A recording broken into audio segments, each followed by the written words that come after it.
Iglesia, ¿cómo estás? Que Dios te bendiga. Muy bienvenidos a este tiempo juntos de meditar un poquito y pensar en esta celebración de Pascuas que celebramos junto con toda la cristiandad en todo el mundo, y lo hacemos en un tiempo tan especial de la historia, donde las cosas comienzan a suceder con más rapidez. Y estaba leyendo los acontecimientos que rodearon al arresto y posterior crucifixión de nuestro Señor Jesucristo. Y en estos tiempos, con todo lo que está pasando, hemos escuchado muchas veces la expresión con el diario del lunes, ¿verdad? En relación a los acontecimientos que comenzaron en otros países y luego pandémicos que luego llegaron aquí a nuestro país, ¿verdad?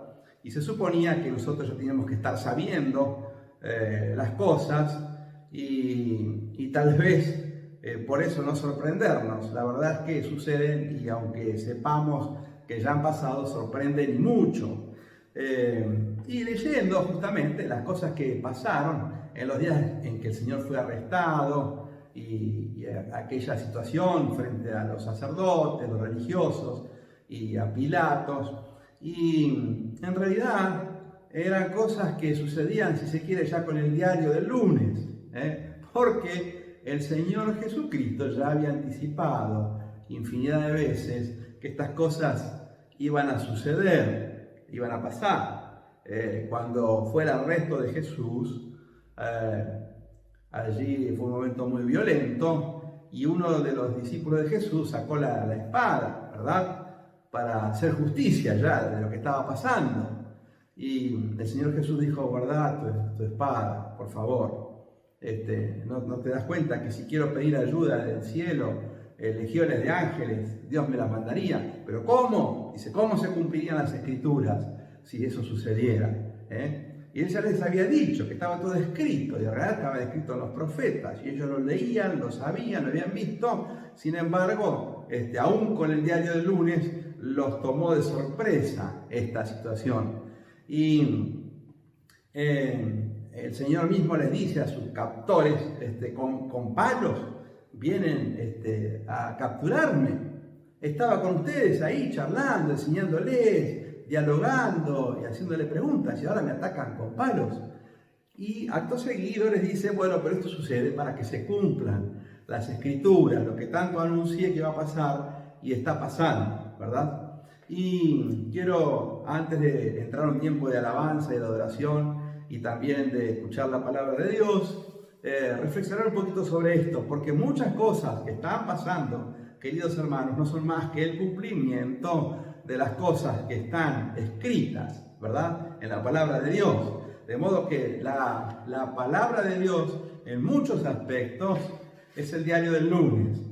Hay que leerla, conocerla y saber qué es lo que dice, y contrastarla con las noticias que escuchamos, porque allí está todo escrito, lo que va a pasar, lo que va a suceder. Lo que pasó hace 2000 años fue lo que estaba escrito, y también se escribieron cosas para estos tiempos que nosotros tenemos que saber. Ahora, por ejemplo, dice el Evangelio de Mateo, dice, después que el Señor dijo: más todo esto sucede para que se cumplan las escrituras de los profetas. Dice: entonces todos los discípulos, dejándole, huyeron, aún sabiendo las cosas que iban a pasar, anticipadas por los profetas, dichas por el Señor. Se las vuelve a decir ahí, y huyeron, dispararon, porque la conmoción del momento fue tan fuerte que huyeron. Quiero decirte esto de todo corazón y decírmelo a mí mismo. Las cosas que están pasando son impactantes, pero nosotros tenemos en la palabra de Dios anticipadas que estas cosas van a pasar. Y el Señor dijo: van a tener aflicción, pero confíen, yo he vencido todas estas cosas. De modo que tenemos que estar advertidos y no salir huyendo, como hicieron los discípulos, sino permanecer junto a nuestro Señor en las horas más negras de la humanidad, en las horas más oscuras.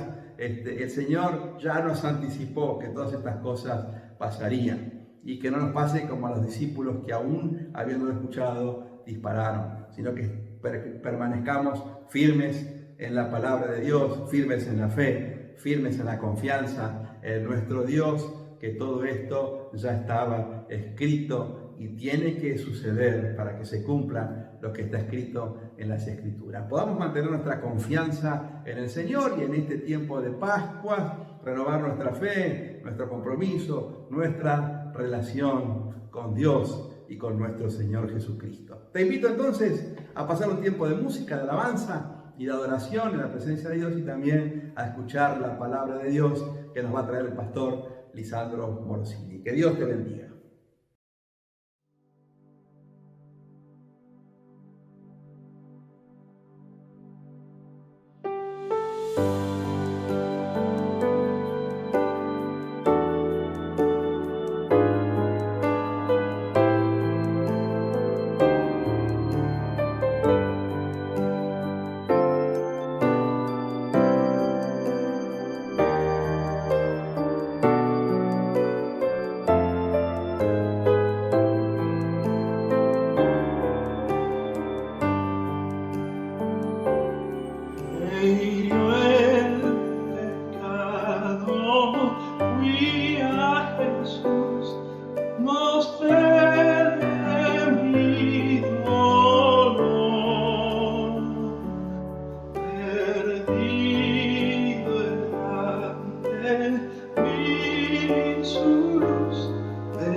En la cruz, lo primero vi la luz y las manchas de mi alma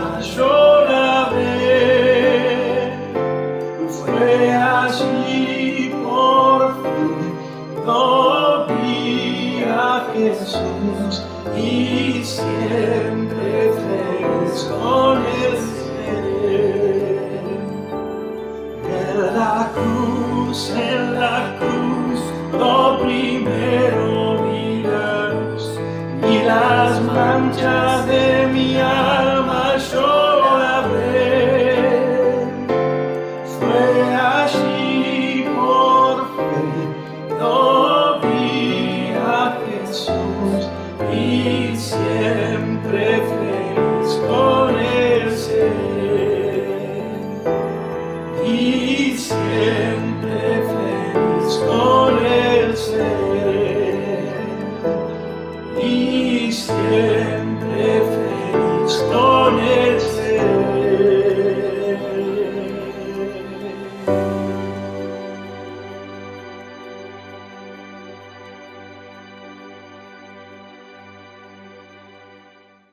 Hola Iglesia de Cristo, te saludo en este día, te abrazo, te mando un saludo de Pascua en esta fecha tan importante que los creyentes celebramos la persona y la obra de Jesucristo. Qué mayor celebración de uno de los eventos más importantes que sucedieron sobre el planeta Tierra, que son la muerte de Jesucristo en la cruz del Calvario y su resurrección.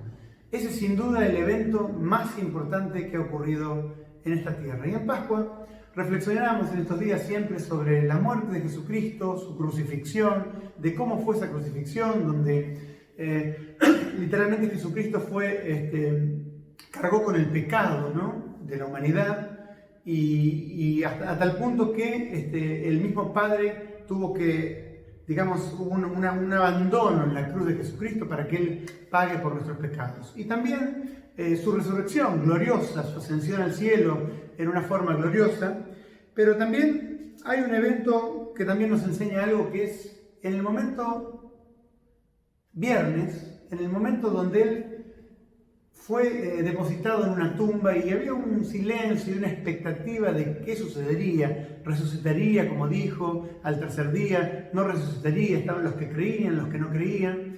Y fue en ese viernes un tiempo especial, ¿no?, digamos, de expectativa, también de desolación de sus discípulos, de sus amigos. Y hubo, dice en el relato de Lucas, capítulo 23, del versículo 50 en adelante, cuenta que había un varón llamado José de Arimatea, ciudad de Judea, el cual era miembro del concilio, varón bueno y justo, que también esperaba el reino de Dios y no había consentido en el acuerdo ni en los hechos de ellos. Fue a Pilato y pidió el cuerpo de Jesús, y quitándolo, lo envolvió en una sábana y lo puso en un sepulcro abierto en una peña, en el cual aún no se había puesto a nadie. Era el día de la preparación, y estaba para comenzar el día de reposo. Y las mujeres que habían venido con él desde Galilea siguieron también y vieron el sepulcro y cómo fue puesto su cuerpo. Y vueltas, prepararon especias aromáticas y ungüentos y descansaron el día de reposo conforme al mandamiento. ¿Quién fue este varón llamado José de Arimatea? La Biblia nos dice que era un varón judío de la ciudad de Arimatea, una ciudad de Judea, y era miembro del concilio, entiendan, era miembro del Sanedrín, pero, que son los que crucificaron a Jesucristo, pero también nos dice en este relato que él no consintió, él no estaba de acuerdo, él no estuvo de acuerdo con que maten y crucifiquen a Jesucristo, le den muerte. Aunque era miembro del Sanedrín, del concilio, pero él no estaba de acuerdo con la crucifixión de Jesucristo. Es más, él era un seguidor, pero la Biblia nos dice que él fue el que, dice que en el versículo 51 esperaba también el reino de Dios, es decir, que él creía, era un creyente, pero un creyente en forma secreta, a fin de preservar su vida porque era parte del Sanedrín, del concilio. Dice que lo puso en un sepulcro, que él fue el que consiguió el sepulcro, lo envolvió en una sábana y era un sepulcro hecho en una peña. Él fue el que se encargó, de Jesucristo ya muerto en la cruz del Calvario, de prepararle un lugar para su sepultura, envolverlo, sacarlo de ahí. Y él era un seguidor. Pero él era un seguidor, que en secreto lo seguía. Era un seguidor que, como era parte del concilio, no estuvo de acuerdo, pero no era un seguidor abierto, digamos, no era un seguidor público como eran los discípulos, sino que en forma secreta lo seguía, en forma tímida, en una forma quizá para preservar su reputación en el concilio, ¿no? Y eso nos da una enseñanza a nosotros, ¿no? En ese tiempo donde Jesucristo aún no había resucitado, en ese viernes que se conmemora la Pascua, ¿no? En ese viernes de espera, de desolación. Primero que no hay desolación y no hay, digamos, momento lúgubre en la vida que dure mucho tiempo. Si sos cristiano, si crees en Jesucristo, así como en ese momento de desolación, ese momento lúgubre, de desesperanza, ¿qué había pasado con el maestro? Finalmente, el domingo glorioso resucita él, ¿no? Entonces, si sos un cristiano, no hay momento lúgubre que pueda durar para siempre. Quiero animarte si estás pasando por momentos donde estás dudando acerca de tu fe en Dios, estás dudando de quién es Jesucristo, estás dudando de realmente si sos un creyente o no. Eso no va a durar para siempre si sos un hijo de Dios. Llegará un momento donde, así como fue la resurrección, se te van a revelar cosas, se te van a aclarar tus dudas, se van a disipar esas dudas, ese momento lúgubre, como fue este viernes, ¿no? Para muchos de sus discípulos. Pero también nos enseña que nosotros no debemos ser seguidores tímidos o en secreto como lo fue José de Arimatea, ¿no?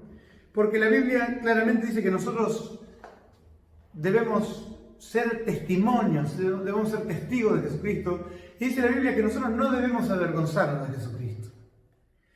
La Biblia dice que nosotros no debemos avergonzarnos de Jesucristo y debemos ser testigos vivos de Él, ¿no? De su resurrección, en este tiempo de Pascua que reflexionamos sobre su muerte, su sepultura, su resurrección. Debemos también entender que debemos nosotros cumplir con el mandato, con la gran comisión de Jesucristo.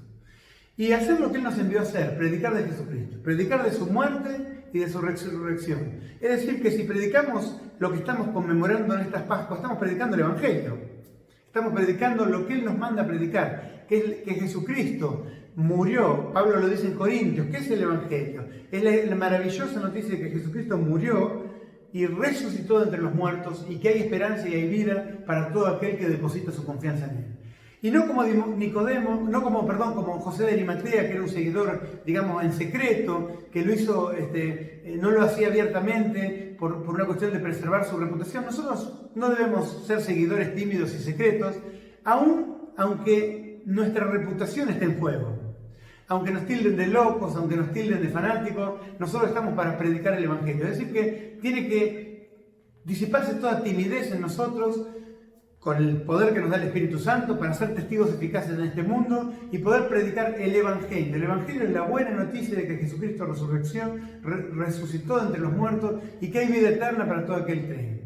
Así que nosotros en este tiempo debemos reflexionar en tomar esa gran comisión que nos deja Jesucristo y de ser testigos al mundo que no cree. Así que, en una forma práctica, en este tiempo de Pascua, explícale qué es el Evangelio a tus vecinos, a tus amigos, a tus compañeros. Explicáselo de una forma práctica. Explícale qué significa. Porque dirán, sí, Pascua, se rememora la muerte, la sepultura de Jesucristo, su resurrección de entre los muertos. Pero ¿qué es el Evangelio? Es esa maravillosa noticia de que Él resucita de los muertos para salvación y que no hay condenación para todos los que creen en Él. Así que quiero animarte a que no seas un seguidor en secreto, que no estés siempre cuidando nuestra reputación, el qué dirán, como quizá lo era este miembro del concilio, ¿no? Que tenía todo el concilio en contra, José de Arimatea. Así que no seamos seguidores tímidos y que aunque tengamos mucha gente en contra, nos critiquen, seguiremos predicando el Evangelio. Que en este tiempo de Pascua le pidamos al Señor la gracia para poder comunicar el Evangelio a muchos y ver cómo las personas, al creer en Jesucristo, reciben salvación y vida abundante. Así que, Iglesia de Cristo, te animo en este tiempo, te bendigo, que pases una buena Pascua en familia, que dediques tiempo a la oración y a reflexionar de esta maravillosa obra de Jesucristo y que nos dé el poder, el Espíritu Santo, para poder ser testigos, seguidores públicos, no en secreto, no tímidos, y predicar el Evangelio para salvación. En el nombre de Jesús te bendigo, Iglesia. Amén y amén.